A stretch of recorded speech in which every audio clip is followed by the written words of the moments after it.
നിങ്ങളുടെ ഇഷ്ട പരമ്പരകൾ എക്സ്ക്ലൂസീവായി സൺ നെക്സ്റ്റ് ആപ്പിലൂടെ തികച്ചും ഫ്രീ ആയി ഇപ്പോഴേ ആപ്പ് ഡൗൺലോഡ് ചെയ്യൂ.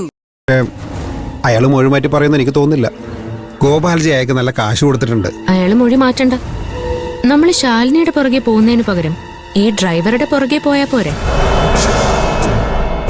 ആക്സിഡന്റ് നടന്ന സമയത്ത് ആ ഡ്രൈവർ എവിടെയായിരുന്നു എന്ന് നമ്മൾ അന്വേഷിച്ചാൽ മതി.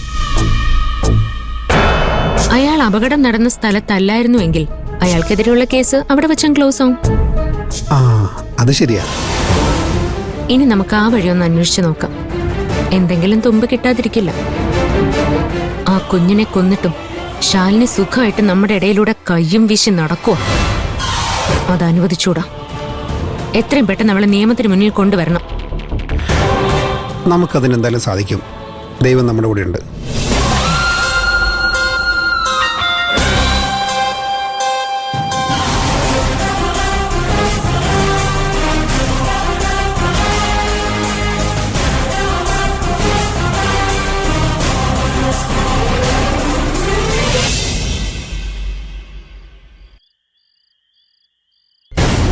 ഇങ്ങനെയൊന്നും ആയിരുന്നില്ലല്ലോ വക്കീൽ ഇതുവരെ പറഞ്ഞിരുന്നത്.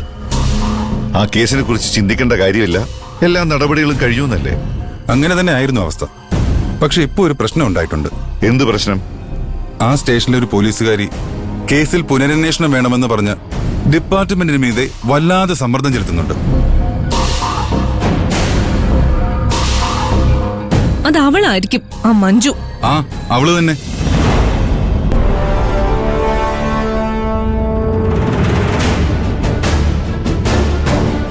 കാര്യം ആ ഡ്രൈവറിന്റെ കുറ്റസമ്മതം ഉള്ളതുകൊണ്ട് ഒരു പുനരന്വേഷണത്തിന് സ്കോപ്പൊന്നുമില്ല. പക്ഷേ ആ കുട്ടിയുടെ അച്ഛനും അമ്മയും കൂടി കുറെ മീഡിയകളിൽ അഭിമുഖം കൊടുത്തു.